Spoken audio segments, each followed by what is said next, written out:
Okay, so the question is, should you buy a Royal Enfield Himalayan?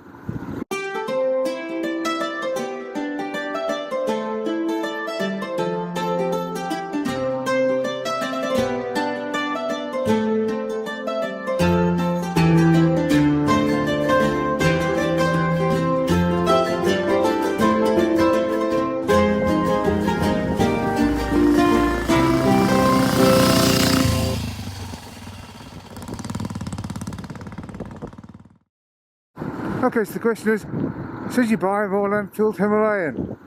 Because there's a couple of good reasons why you should, and there's probably a couple of reasons why you shouldn't also. Oh shit. So in case you wonder what's happening, I just dropped one of the cameras off the bike and I'm going to have to run back, pick the damn thing off the road and put it back on the bike. Amazingly, it wasn't badly damaged. While I'm doing that, don't forget to like and subscribe.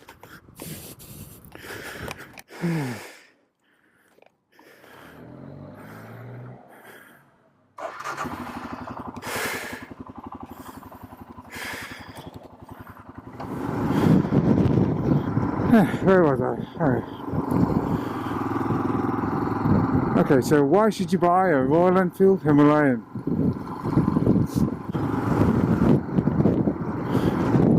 I suppose one of the big selling points of the Himalayan is cost. It offers an adventure style bike or a travel bike at very low money, really, under £5,000. The nearest competitor is at least £1,500 more than the market in Britain, at least.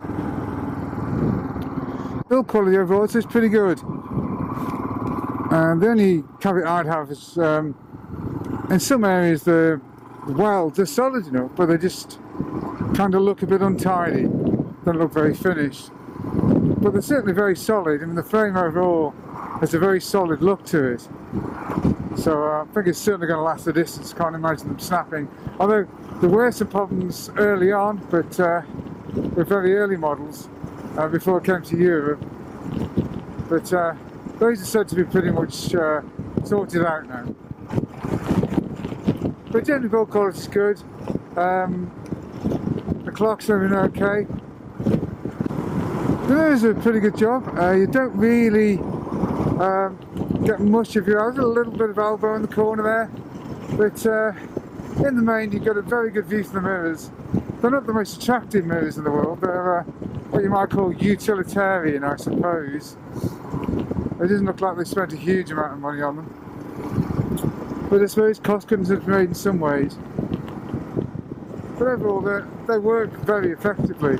I think if you were going to take it off-road, you might want to replace it for some more collapsible mirrors so they didn't get broke if the bike fell over. So the clock's instrument panel is very basic. There's no TFT. And it's designed very much not to be. The ethos of the bike is simplicity. And it really just sticks to that ethos wherever possible. So there's no sort of multi-programming. I think the only thing that is missing on the earlier models is the ABS didn't switch offable at the back. On the new models there's a little switch where you can shut the rear ABS off. I suppose you could easily rig something up and just put a little switch somewhere if I felt so inclined. The ergonomics of the bike are extremely good. It's a very comfortable riding position. I found the seat a little bit firm at times, but I'm just getting used to it now, so I think sometimes you have to adjust to a seat over a number of miles. My wife finds it really comfortable, so I think that just says that sometimes seats are a very personal thing. The material that the seat's made of isn't particularly attractive, and that's certainly one demerit there. And it sort of looks a bit cheap, but it's certainly effective. There's nothing particularly wrong with the seat overall. Your feet are well placed, they're just about beneath you, maybe slightly forward, but there's plenty of leg room.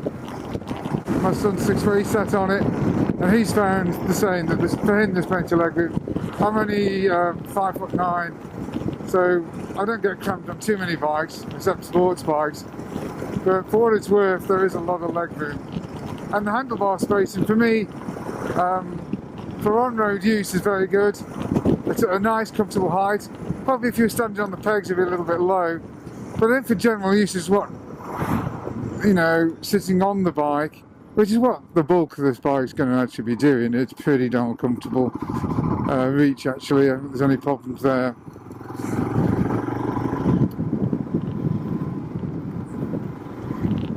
The engine's a big single cylinder overhead cam, just 2 valves per cylinder, and it runs a very long stroke.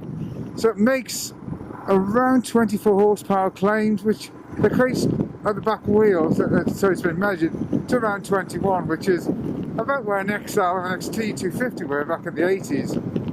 But of course, they didn't have to cope with the emission regulations that we're stranded with today.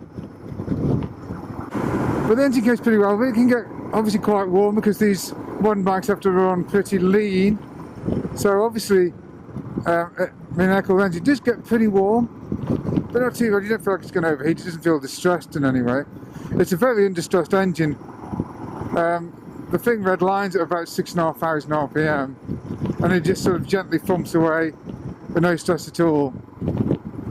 Because of that, fuel consumption I found to be pretty good overall. Certainly over 60 to the gallon, which is not bad for a 410. And with a 15 litre fuel tank, you're easily going to cover 200 miles per tank. Speaking about the fuel tank, I think one of the downsides is the fuel light. The fuel light tends to come on a bit early, and you do find this with some nations, particularly Italian bikes, and it seems to be Indian bikes also.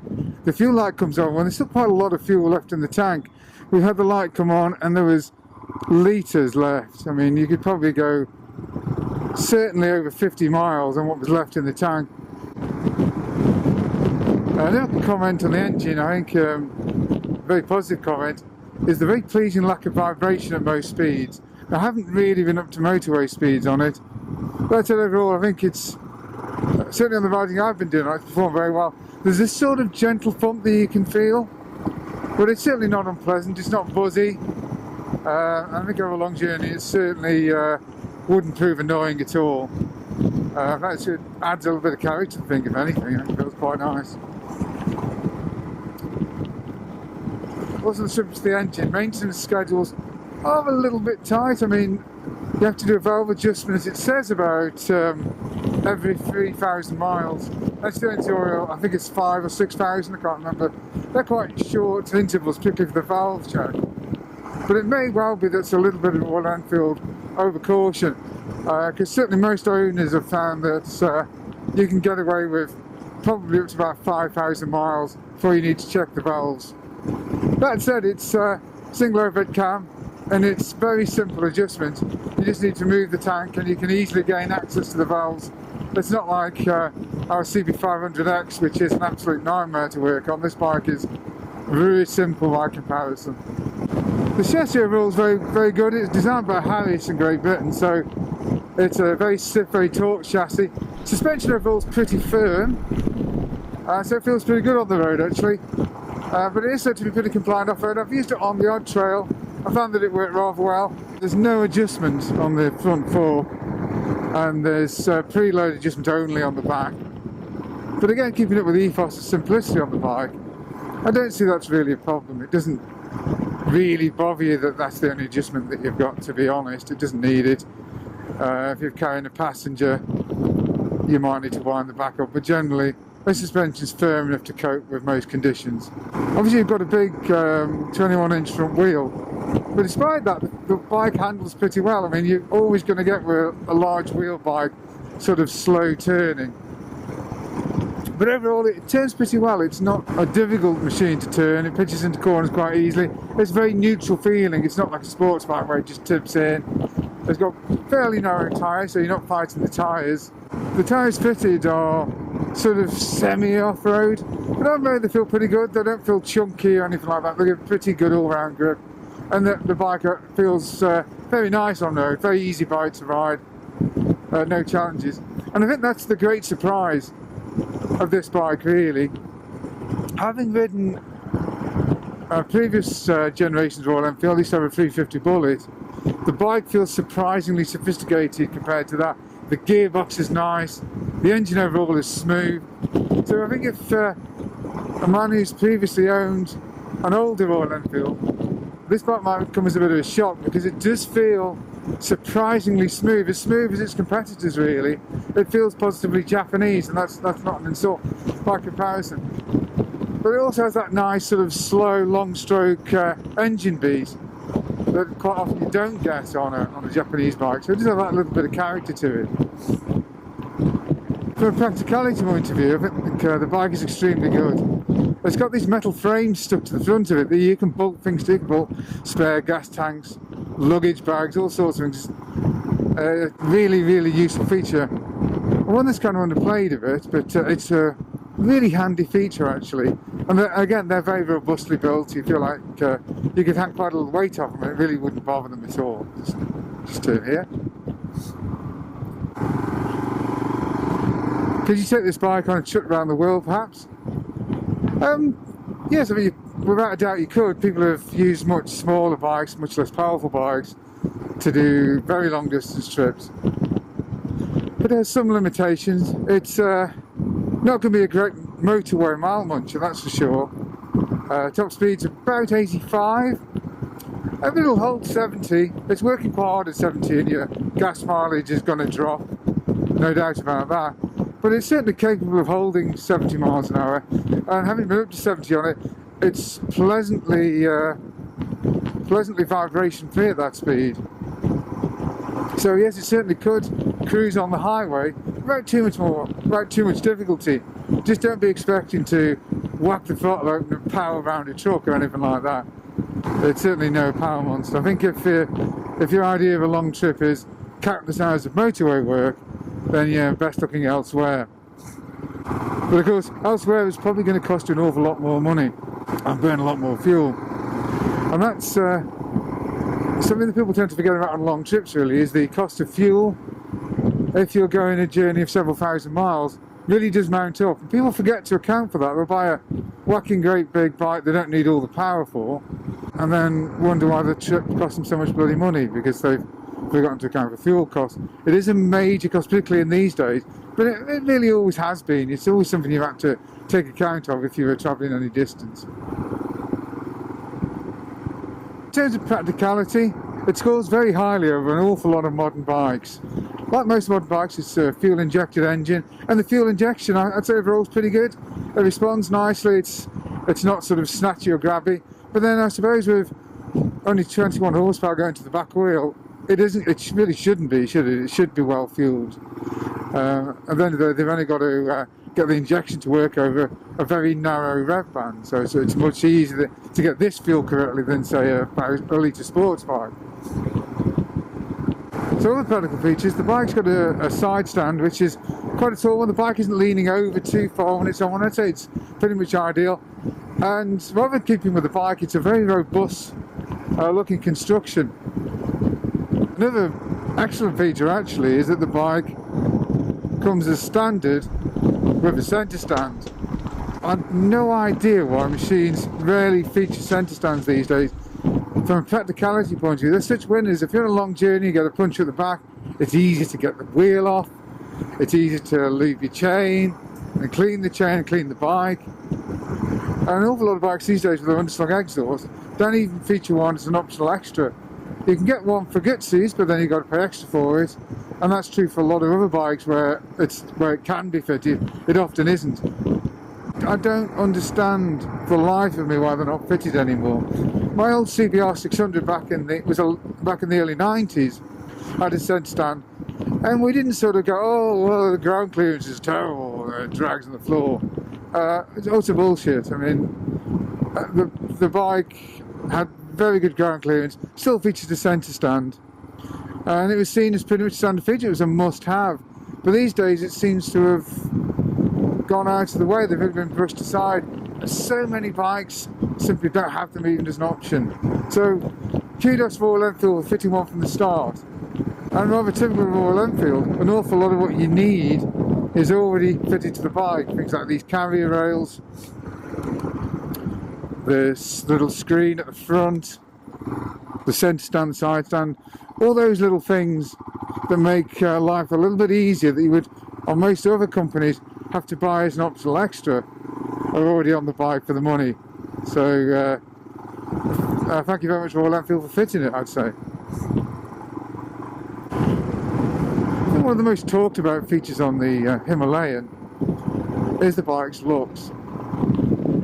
Some people really like it, some people think the bike's beautiful, some people think it's as ugly as sin. I kind of fit in the middle. I don't mind the looks of it. I think it's got a purposeful look to it. Like, as I said, like a sort of Land Rover, a pickup truck look to it. So I think it looks purposeful. I don't think it's stunningly attractive. I know that those that do. But neither do I think it's a particularly ugly bike. I think it's, you can see that it's been built with a purpose in mind, and it's very much function over form with this bike. They've taken into consideration what you might need on a long trip, and they put it on.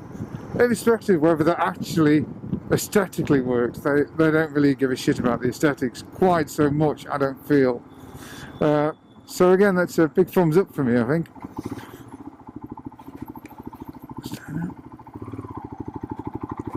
The controls are pretty much the same as you would get on most Japanese bikes. Most bikes are pretty much everywhere these days. They're pretty much a standard fit. They've got a nice positive click to them. They give some nice feedback there. They're obviously not illuminated, and this is a budget bike after all, so you're not getting backlit turn signals or anything along like that. And you don't need it really. It's all just adds to the price and doesn't really give you anything. There's no great benefit to it. Clutch pull is light and very positive. It's a cable clutch. Cable clutch is my favourite really. I do much prefer cable to hydraulic clutch. Got a hydraulic clutch on my big Guzzi. I do find that they lack feel, to be honest. I don't know why a bike needs a hydraulic clutch. The brake lever, again, is well spaced. Again, neither of these levers are adjustable, so and that's certainly now where they've cost cut it perhaps a little bit. But you could fit adjustable levers if you want, and you still would have spent a fairly minimal cost. It's not going to be expensive to do that. But if you want to, you certainly can fit them.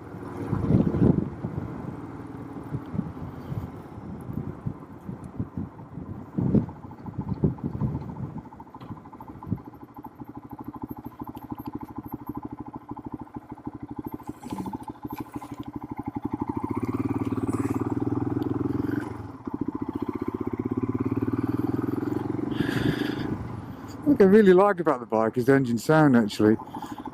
A nice old-fashioned thump to it. Makes me think of bikes like the XL250 or older Royal Enfields, and the way it thumps away. It's got that sort of lazy feel to it, which is very pleasant. Could it be louder? Well, perhaps, but you can hear it at most engine speeds, so I'm not complaining. I think it's loud enough so you can hear it and just think, oh, that sounds nice. But it's not so loud that it's going to offend people.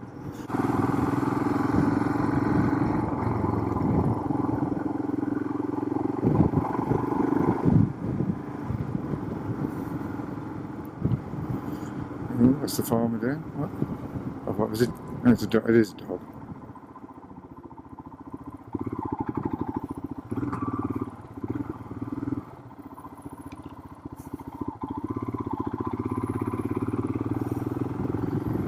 What's going on there? Some of the locals are up to something. To get interrupted, isn't it? The oldie Porsche.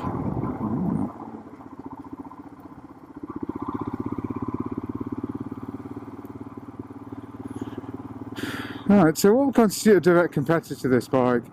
It is almost in a class of its own in a lot of ways in terms of the way it's constructed and all that sort of thing.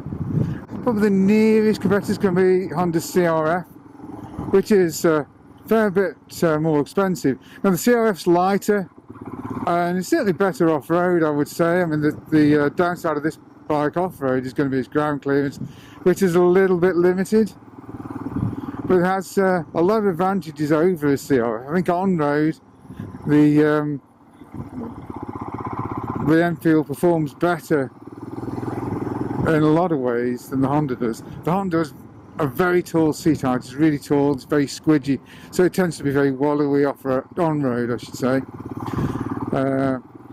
Whereas the Royal Enfield is, as I've said before, is much firmer, much more taut, and is much more compliant on road and much nicer handling. It's much easier bike to flick around. It's not it's going to wallow. And of course, the other big thing is the seat height. The seat height on whichever model CRF you get, particularly the Rally, is really tall, and it does sink down quite a lot once you've sat on it. But it's still, you know, a long way from the ground, and that's true of a lot of bikes in the class. The Royal Enfield, conversely, is got a fairly low seat height. Actually, it's just over 30 inches. And it's very, I'm 5'9", I flat foot without any great difficulty. I don't find it at all. It's easy to manage. Wife's, she's about 5'6", and she can get the balls of her feet down, so she can cope with this bike rather well, which is nice for her, because most sort of traily, adventure, travel bikes are a little bit tall for the average lady rider, I'm afraid.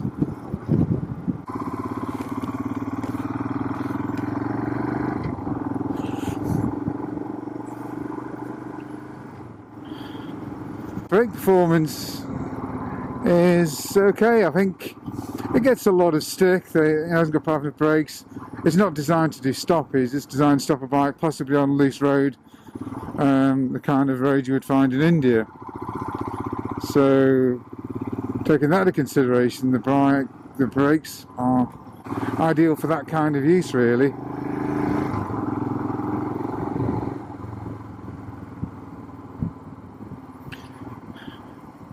And also, I think for a novice rider, having a bike with a brake, two fingers and the things doing stoppies, isn't a good thing at all. I think for most novice bikes, you'll find that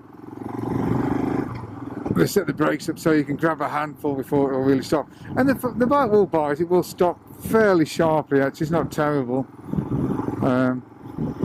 It's just, it's no supermoto, let's put it this way.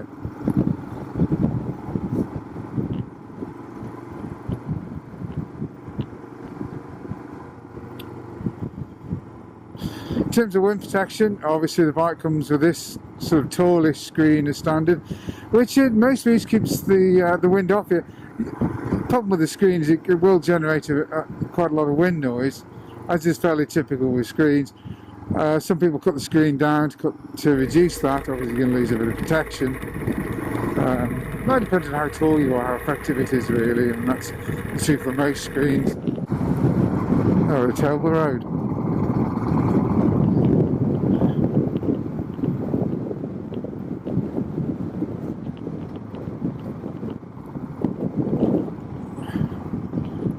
Lock to lock on this bike, very good. You can do a U-turn in the road fairly easily. It's like riding a roller coaster. It'll do a U-turn fairly easily, won't give you any problems, and it's not a particularly heavy bike, so that helps. I mean, it's not super light, it's over 400 pounds, so it's not the lightest bike in the world. But you stick it next to something like a GS or something, then okay, yeah, that weighs nothing. Ooh, flood. Ew, I'm going to get wet.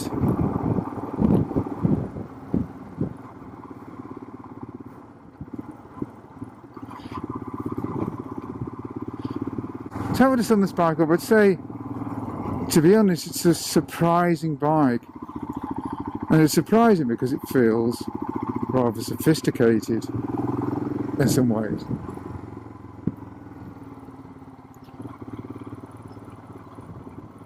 And it feels sophisticated in areas where you wouldn't expect it to, in terms of the engine, general fit and finish, transmission. Most of those, if you're used to classic Royal Enfields, are regarded as shortcomings or character. Now this bike's polished out a lot of those shortcomings, but I think it still retains that character actually. That nice thumpy engine sound, the way the bike feels. It does have a feel all of its own. It doesn't feel like a Japanese bike, which for some people will be a bad thing. But I think overall, I think it feels pretty good. I think it's the kind of bike, if you don't ride off-road a lot and you just go up the odd trail occasionally, something like that, and you just want to play around off-road, then I think it can make a very useful commuter that you can also use for that sort of thing. And compared to a Japanese bike or a Chinese or Oriental bike generally, or most other bikes in its class, it isn't shrouded in plastic, which means you're not going to have, if you fall off the blooming thing, you're not going to see bits of plastic flying all over the road, which I can tell you is a particular problem for a lot of plastic body, particularly in cold weather. Since the temperature drops, even modern plastics get really brittle, and there's going to be a tendency to just fly everywhere.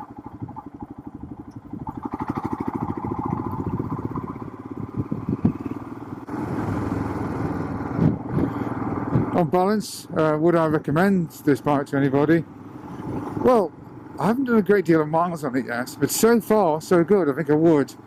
I think it would depend on what they're intending to use it for.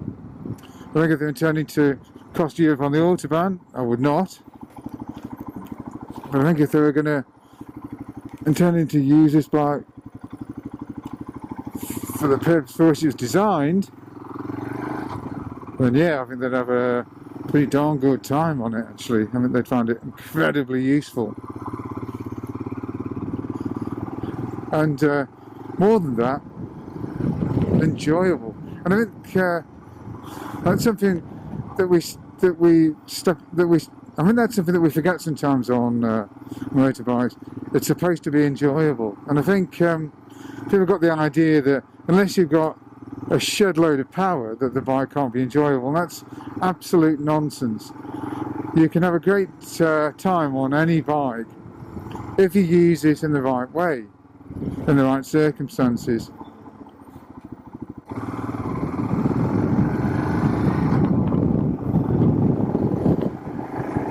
Well, hope you enjoyed that video. If you did, don't forget to like and subscribe. And of course, thanks very much for watching. See you next time.